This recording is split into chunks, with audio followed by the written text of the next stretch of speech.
देखिए, आरक्षण किसी के कहने से समाप्त होने वाली चीज नहीं है। आरक्षण किसी को मिल रही खैरात भी नहीं है। आरक्षण एक संवैधानिक अधिकार है और इसके पीछे की सोच ऐसे समाज से आने वाले लोगों को मुख्यधारा के साथ जोड़ने की रही है जिनके साथ किसी न किसी कारणवश भेदभाव हुआ है। अनुसूचित जाति के लोग हों, अनुसूचित जनजाति के लोग हों, शेड्यूल कास्ट कौन सी कास्ट है? ये वो कास्ट हैं जो संविधान में स्केड्यूल की गई हैं, जिनका आधार छुआछूत था। उनको आधार बनाया, उनको स्केड्यूल किया गया और उन कास्ट को आपने आरक्षण देने का काम किया। इसी तरीके से शेड्यूल ट्राइब्स है, ये वो कास्ट हैं, ये वो ट्राइब्स हैं जिनको स्केड्यूल किया गया है, जिनका रहन सहन, बोलचाल, वेशभूषा सब अलग है, अपने तरीके से है।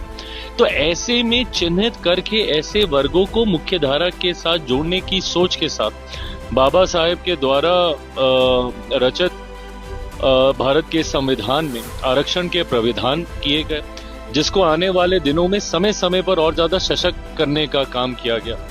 और आज की तारीख में इवन ऊंची जाति से आने वाले गरीब वर्ग के जो लोग हैं, उन तक को आरक्षण का लाभ मिलता है। तो ऐसे में इतना विस्तृत दायरा कोई सोचे चाहे कि उसको आप यूं ही समाप्त कर सकते हैं, ये संवैधानिक अधिकार है, इस पर किसी तरीके की चर्चा संभव नहीं है। रामदास अठावले ने कहा है कि देशद्रोही है जो आरक्षण समाप्त करने की वकालत कर रहे हैं। अब वो अपनी टर्मिनोलॉजी है क्या नहीं, वो लोग अपनी चिंता रख रहे हैं। मैंने हमेशा कहा है कि संवाद से बड़ी समस्या का समाधान हो सकता है। संभवतः जो लोग इस तरीके से प्रदर्शन कर रहे हैं, उनके साथ जिस दिन बैठ के संवाद किया जाएगा, यकीनन उनको भी समझ में आएगा। आज भी भाई 21वीं सदी में भी ये भेदभाव हो रहा है ना।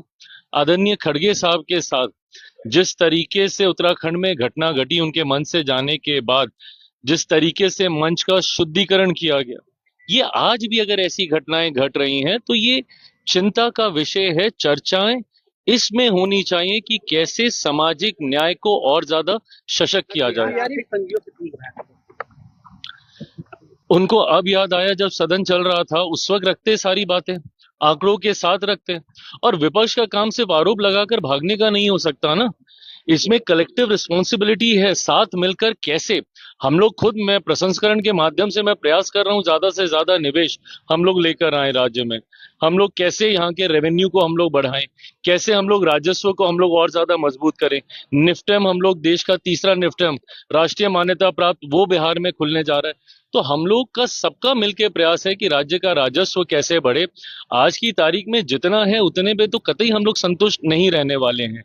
और आने वाले दिनों में आप देखिएगा, हमारी सरकार और डबल इंजन की सोच के द्वारा लिए गए फैसलों में इसमें कई गुना वृद्धि होते हुए आपको दिखाई